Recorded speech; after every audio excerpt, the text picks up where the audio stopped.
95 சங்கீதம் 6 வசனம் 7 வசனத்தை நாம் வாசி கேட்போம். சங்கீதம் 95 6 7. நம்மை உண்டாக்கின கர்த்தருக்கு முன்பாக நாம் பணிந்து குனிந்து முழங்கால் படியிட கடவும் பாருங்கள். முழங்கால் படியிட கடவும் பாருங்கள். அவர் நம்முடைய தேவன், நாம் அவர் மேய்ச்சலின் ஜனங்களும் அவர் கைக்குள்ளான ஆடுகளுமாமே.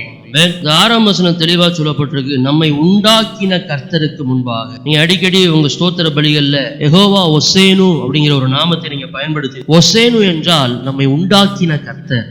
இந்த இடத்துல சொல்லப்பட்டிருக்கிற வார்த்தை, அவர் என்னை 6 வசனம் நம்மை உண்டாக்கின கர்த்தருக்கு முன்பாக தெல்ல தெளிவா சொல்லப்பட்டிருக்கு. என்னை உண்டாக்கின கர்த்தர். இது ஆங்கில வேதாகமத்துல த மேக்கர் அப்படின்னு எழுதப்பட்டு, இது பல அர்த்தங்கள் இருக்கிறது. உண்டாக்கின கர்த்தர் அல்லது உருவாக்குகிற கர்த்தர். நம்மை தாயின் வயிற்றிலே அவர் என்ன பண்ணாராம், உருவான நாள் முதல் நம்மை பாதுகாக்கிற தேவன். ஸ்தோத்திரம். இந்த வசனத்தை நாம் வாசிக்கும் பொழுது, இந்த உலகத்திலே ஆண்டவர் நம்மை உண்டாக்கினதற்கு, நம்மை உருவாக்கினதற்கு ஒரு நோக்கத்தை கர்த்தர் வைத்திருக்கிறார். ஆமென். அந்த நோக்கத்தை யெகோவா ஒசேனு நிச்சயம் நம்முடைய வாழ்க்கையில் அவர் செய்ய வல்லவராக இருக்கிறார். ஏசாயா தீர்க்கதரிசன புத்தகம் 64 அதிகாரம் 8 வசனத்தை நீங்க வாசிச்சு பாருங்க. ஏசாயா 64:8. இப்பொழுதும் கர்த்தாவே, நீர் எங்களுடைய பிதா, நாங்கள் களிமண், நீர் எங்களை உருவாக்குகிறவர், நாங்கள் அனைவரும் உமது கரத்தின் கிரியை. ஆமென். இதை தெளிவா நீங்க பார்க்கும் பொழுது, நாம் அவருடைய கரத்துல எப்படி இருக்கிறோமா, களிமண்ணா இருக்கிறோம். நம்மை அவர் உருவாக்குகிறார். யெகோவா ஒசேனு நம்மை உருவாக்குகிற கர்த்தர். எரேமியா தீர்க்கதரிசன புத்தகத்துல நீங்க வாசிக்கும் பொழுது, எரேமியாவுக்கு கர்த்தர் தம்மை எப்படி வெளிப்படுத்துகிறார்னா, ஒரு குயவனாக கர்த்தர் தம்மை வெளிப்படுத்துகிறார். எரேமியா தீர்க்கதரிசன புத்தகம் 18 அதிகாரத்துல நீங்க முதல் வசனத்துல இருந்து நீங்க வாசி பார்த்தீங்கன்னா, சோத்திரம், எரேமியா 18 அதிகாரம், கர்த்தரால் எரேமியாவுக்கு உண்டான வசனம் 2 வசனத்தை வாசிக்கும். நீ எழுந்து குயவன் வீட்டுக்கு போ, அங்கே என் வார்த்தைகளை உனக்கு தெரிவிப்பேன் என்றார். அடுத்த வசனத்தை, அப்படியே தான் குயவன் வீட்டுக்கு போனான். இதோ அவன் திரிகையினால என்ன பண்ணி கொண்டிருந்தான், வணைந்து கொண்டிருந்தான். அல்லேலூயா. அடுத்த வசனத்தை வாசிப்போம். 4 வசனம். குயவன் வணைந்து கொண்டிருந்த மண்பாண்டம் அவன் கையிலே கெட்டு போயிற்று. அப்பொழுது அதை திருத்தமாய் செய்யும்படிக்கு தன் பார்வைக்கு சரியாய் கண்டபடி குயவன் அதை திரும்ப வேறே பாண்டமாக வணைந்தார். வேறே பாண்டமாக அவர் என்ன பண்ணாராம், வணைந்தார். இந்த காரியத்தை சொல்லிட்டு 6 வசனத்துல சொல்றார், இஸ்ரவேல் குடும்பத்தாரே, இந்த குயவன் செய்தது போல நான் உங்களுக்கு செய்யக்கூடாதோ என்று கர்த்தர் சொல்லுகிறார். இதோ இஸ்ரவேலின் மீட்பர். இந்த வார்த்தை எல்லாரும் சேர்ந்து படிச்சா நல்லா இருக்கும்னு நினைக்கிறேன். களிமண் குயவன் கையில் இருக்கிறது போல நீங்கள் என் கையில் இருக்கிறீர்கள். ஆமென். எல்லாரும் சொல்லுவோம், களிமண் குயவன் கையில் இருப்பது போல நீங்கள் என் கையில் இருக்கிறீர்கள். ஆமென். நம்ம யார் கையில இருக்கிறோம் அப்படின்னா, யெகோவா ஒசேனுடைய கரத்துல நாம் இருக்கிறோம். அவர் நம்மை உருவாக்குகிற கர்த்தர். ஒரு குயவனுடைய கரத்துல, அதைத்தான் அவர் சொல்றார், இந்த மேக்கர், நம்மை உண்டாக்கினவர், நம்மை உருவாக்குகிறவர், அவருடைய கரத்துல நம்ம இருக்கிறோம். எப்படி இருக்கிறோம்னா, ஒரு குயவனுடைய கரத்துல எப்படி களிமண் இருக்கோ அதுபோல நாம் அவருடைய கரத்துல இருக்கிறோம் என்று வசனம் சொல்லுகிறது. ஆமென். பாருங்க, இன்னைக்கு 18 அதிகாரம் 4 வசனத்தை நீங்க வாசிக்கும் பொழுது, நம்மளுடைய கரத்துல இருக்கும் பொழுது அவர் எப்படியெல்லாம் நம்மளை பாருங்க உருவாக்குறார் அப்படின்னா, குயவன் வணைந்து கொண்டிருந்த மண்பாண்டம்.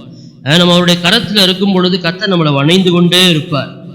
சோத்திரம். அது மாத்திரமல்ல, நாம் கெட்டு போனா கூட அவர் கரத்துல இருக்கும்போது கெட்டு போனோம்னா ஒரு நாள் ஆண்டவர் நம்மளை தூக்கி போடவே மாட்டார். ஆமென். ஒரு நாள் பாருங்க, நம்ம கெட்டு போயிட்டோங்கிறதுக்காக ஆண்டவரை விட்டு நம்ம தூரம் போகவே கூடாது. அல்லேலூயா. 3 அந்த வசனத்தை வாசிக்கும் பொழுது, தன் பார்வைக்கு சரியாய் கண்டபடி குயவன் அதை திரும்ப வேறே மண்பாண்டமாக அவர் என்ன பண்றாரா, வணைகிறார். ஆமென்.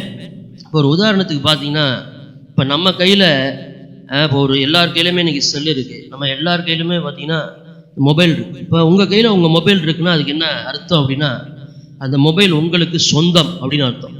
உங்க கையில ஒரு பொருள் இருக்குன்னா, மொபைல் மாத்திரம் இல்லை, உங்க கையில எந்த பொருள் இருந்தாலும் அது என்ன அர்த்தம், அது உங்களுக்கு சொந்தம். 2வது, அந்த பொருளின் மேல உங்களுக்கு எல்லா அதிகாரமும் உண்டு. அப்படிதானே?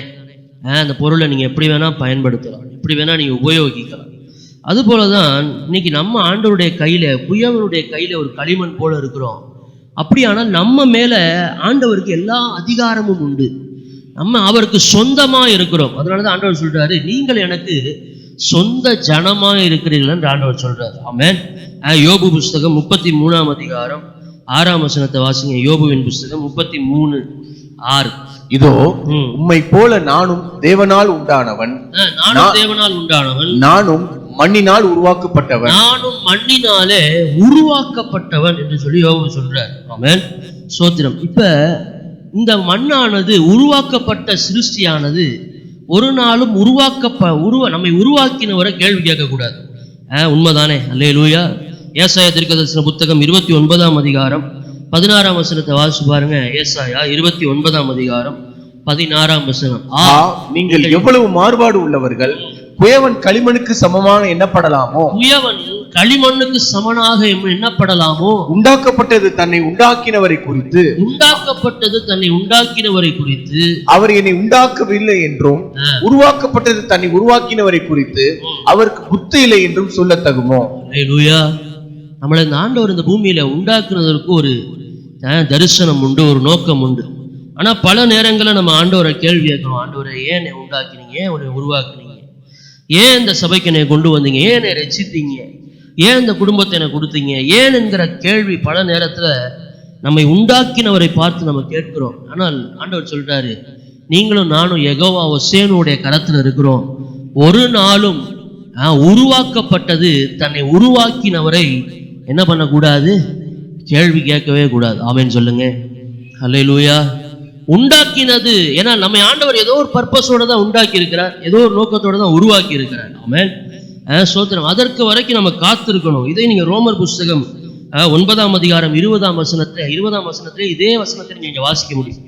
ரோமர் புத்தகம் 9ஆம் அதிகாரம். அப்படியானால் மனுஷனே தேவனோடு எதிர்த்து தர்க்கிக்க நீ யார்? எதிர்த்து தர்க்கிக்கிற நீ யார்? உருவாக்கப்பட்ட வஸ்து உருவாக்கினவனை நோக்கி நீ என்னை ஏன் இப்படி உண்டாக்கினாய் என்று சொல்லலாமா? ஏன் இப்படி உண்டாக்கினாய் என்று சொல்லலாமா? அல்லேலூயா. நீங்க யூடியூப்ல அந்த நிக் என்கிற ஒரு தேவ மனுஷனை நீங்க அடிச்சு பார்த்தீங்கன்னா தெரியும். அவருக்கு கால்லாம் கிடையாது. அவருக்கு பார்த்தீங்கன்னா நிறைய பேர் பார்த்துருப்பீங்க. அவருக்கு கையும் கிடையாது. அவர் ஒரு நாள் ஆண்டவரை பார்த்து கேட்டார், ஆண்டவரே, உலகத்தில் எத்தனையோ குழந்தைங்க பிறக்கிறாங்க, ஆனால் எனக்கு மட்டும் ஏன் கை கால்கள் இல்லை? என்னை மட்டும் ஏன் இப்படி உருவாக்கி இருக்கிறீங்க அப்படின்னு ஆண்டவர்கிட்ட கேட்கும்போது ஒரு நாள் தேமே அழுதார். அப்போ ஆண்டவர் சொன்னார், I have a purpose for you. நான் உனக்காக ஒரு நோக்கத்தை நான் வச்சிருக்கிறேன். என் சரீரத்தில் இப்படி ஒரு குறைபாடு இருக்குன்னு நீ ஒரு நாளும் கவலைப்படாத. உன்னை நான் உண்டாக்கின தேவன் என்பதை நீ என்ன பண்ணணும்? விசுவாசிக்கணும். இந்த விசுவாசம் அந்த மனுஷனுக்குள்ள வந்து பாருங்க. இன்னைக்கு உலகத்துல தலை சிறந்த ஒரு பாத்தீங்கன்னா ஒரு பிரீச்சராக, காஸ்பல் பிரீச்சராக கர்த்தர் அவர் உருவாக்கி இருக்கிறார். அல்லேலூயா. இன்னைக்கு பல நாடுகளுக்குள்ள அந்த மனுஷன் போய், அவருக்கு காலு கிடையாது, கை கிடையாது, ஆனா இன்னைக்கு அவர் போகாத தேசம் கிடையாது. எல்லா தேசங்களுக்குள்ளேயும் கர்த்தர் அவர் கொண்டு போயிருக்கிறார். இதை விட சூப்பர் என்ன தெரியுமா? அவருக்கு திருமணமாகி 2 அழகான பிள்ளைகள் இருக்கிறது. அல்லேலூயா. ஆமென் சொல்லுங்க. அப்படியானால் நம்மை உருவாக்கின தேவன் நம்ம என்ன பலவீனங்களோடு இருந்தாலும் சரி, நம்ம என்ன சோர்வோ, நம்ம எப்படிப்பட்ட சூழ்நிலைகள் இருந்தாலும் சரி, யெகோவா ஒசேனு என்கிற அந்த குயவனுடைய கரத்துல நாம் இருக்கும் பொழுது நம்ம என்ன நோக்கத்தோடு அவர் உண்டாக்கினாரோ அதை அவர் நிறைவேற்ற வல்லவராய் இருக்கிறார். ஹல்லேலூயா.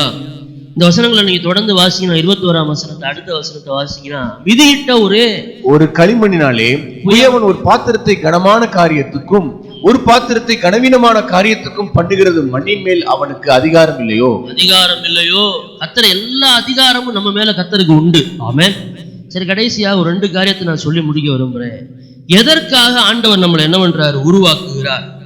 வாசிக்கவும். ஏசாயா தீர்க்கதரிசன புத்தகம் 43ஆம் அதிகாரம் 1 வசனத்தை வாசிப்போம். எதற்காக ஆண்டவர் நம்மளை உருவாக்குகிறார்? இப்போதும் யாக்கோபே, உன்னை சிருஷ்டித்தவரும் இஸ்ரவேலே உன்னை உருவாக்கினவருமாகிய கர்த்தர் சொல்லுகிறதாவது, பயப்படாதே, நான் உன்னை மீட்டுக் கொண்டேன், உன்னை பெயர் சொல்லி அழைத்தேன், நீ என்னுடையவன். ஹல்லேலூயா. அதே அதிகாரம் 7ஆம் வசனத்தை வாசிங்க. 43:7. நான் என் மகிமைக்கென்று சிருஷ்டித்து உருவாக்கி படைத்து. ஆமென் சொல்லுங்க. நம்மள ஆண்டவர் ஏன் தெரியுமா உருவாக்குறாரு? நம்ம மூலமா அவர் மகிமை வெளிப்படும்படி. அல்லேலூயா. நாம் மகிமைக்கென்று சிருஷ்டித்து உருவாக்கி, நம்மள ஆண்டவர் ஏன் உருவாக்கி இந்த பூமியில மகிமைப்படுத்த விரும்புகிறார்? அப்படின்னா யெகோவா வெஸ்ஸேனு என்கிற நாமம் நம்ம மூலமாய் வெளிப்படுவதற்காக. ஏசாயா 49:5 வாசிப்போம். ஏசாயா 49:5. யாக்கோபை தம்மிடத்தில் திருப்பும்படி நான் தாயின் கற்பத்தில் இருந்தது முதல் கர்த்தர் தமக்கு தாசனாக என்னை உருவாக்கினார், இஸ்ரவேலோ சேராதே போகிறது. யாக்கோபை தம்மிடத்தில் திருப்பும்படி அப்படின்னு சொல்லுங்க. ஆண்டவர் தாயின் கற்பத்திலிருந்து தமது தாசனாகிய ஏன் அவனை உருவாக்குனார்னா, யாக்கோபை அதாவது இஸ்ரவேலை தம்மிடத்தில் திருப்பும்படி. அவன் அப்படியானால் உங்களை என்னை ஆண்டவர் உருவாக்குறதுக்கு, நம்ம வீட்டுல ஒரு நபரை ஆண்டவர் தெரிந்தெடுத்து உருவாக்குறது காரணம், நம்ம குடும்பம் நம்ம மூலமா ஆண்டவர் பக்கம் திரும்பணும். அவன் நம்ம பட்டணம் நம்ம மூலமா ஆண்டவர் பக்கம் திரும்பணும். நம்ம இருக்கிற நம்ம தேசம் ஆண்டவர் பக்கமாய் திரும்பும்படி கர்த்தர் நம்மளை உருவாக்கி கொண்டிருக்கிறார். அல்லேலூயா. வேதத்துல நீங்க எந்த பரிசுத்தவான எடுத்து பாருங்க, ஒவ்வொருவரையும் யெகோவா வெஸ்ஸேனு உருவாக்கினார். உருவாக்குறதோட மாத்திரமல்ல, எதற்காக உருவாக்கினாரோ அந்த நோக்கத்தை அவர் நிறைவேற்றி முடித்திருக்கிறார். அல்லேலூயா. இந்த கால நேரத்துல கூட நம்ம ஒரு தீர்மானம் எடுப்போம், ஆண்டவரே என் வாழ்க்கையில என்ன சூழ்நிலை ஆனாலும் அந்த யெகோவா வெஸ்ஸேனு என்கிற குயவனுடைய கரத்துல என்னை இருக்க நான் என்னை ஒப்பு கொடுக்கிறேன். ஆண்டவரே எல்லாரையும் எழுமி நின்று அவனுடைய சமூகத்துல அந்த நாமத்தை சொல்லி, அப்பா யெகோவா வெஸ்ஸேனு எங்களை நீர் உருவாக்குகிற தேவன் அப்பா, ஒரு நாளும் எங்களை உண்டாக்கினவரை நாங்க கேள்வி கேட்க மாட்டோம். ஆண்டவரே எங்க வாழ்க்கையில ஏன் இப்படி நடக்குது, ஏன் இந்த சூழ்நிலை, ஏன் என்கிற கேள்வி ஒரு நாளும் நாங்க கேட்க மாட்டோம்ப்பா. யெகோவா வெஸ்ஸேனு நீர் எங்களை உருவாக்கினீர், நீர் எங்களை தாயின் வயிற்றிலே உருவாக்கினீர், கடைசி மட்டும் நீர் எங்களை நடத்த வல்லவராய் இருக்கிறீர் அப்பா, இறுதி மட்டும் எங்களை நடத்த நீர் வல்லவராய் இருக்கிறீர். ஆண்டவரே தகப்பனே உமக்கு நாங்கள் நன்றி செலுத்துவோம். ஆண்டவரே எல்லாரும் சொல்லுவோம் அந்த நாமத்தை, யெகோவா வெஸ்ஸேனு, யெகோவா வெஸ்ஸேனு நீர் எங்களை உண்டாக்கினவர், நீர் எங்களை உருவாக்குகிறவர். ஆண்டவரே எங்களை அர்ப்பணிக்கிறோம் அப்பா. இந்த நாள் முழுவதும் ஆண்டவரே உம்முடைய சித்தம் செய்ய எங்களுக்கு பலன் தாரும். தகப்பனே உம்முடைய நாமத்தை நாங்கள் அறிகிறபடியினால் எங்களை உயர்ந்த அடைக்கலத்துல வைப்பேன் என்று சொல்லியிருக்கிறீங்களப்பா. இன்னும் நாங்கள் நாமத்தை அறிய எங்களுக்கு பலன் தாரும். இயேசுவின் நாமத்தில் எங்களை தாழ்த்தி ஒப்புக்கொடுத்து ஜெபிக்கிறோம் எங்கள் ஜீவனுள்ள நல்ல பரலோக பிதாவே. ஆமென்.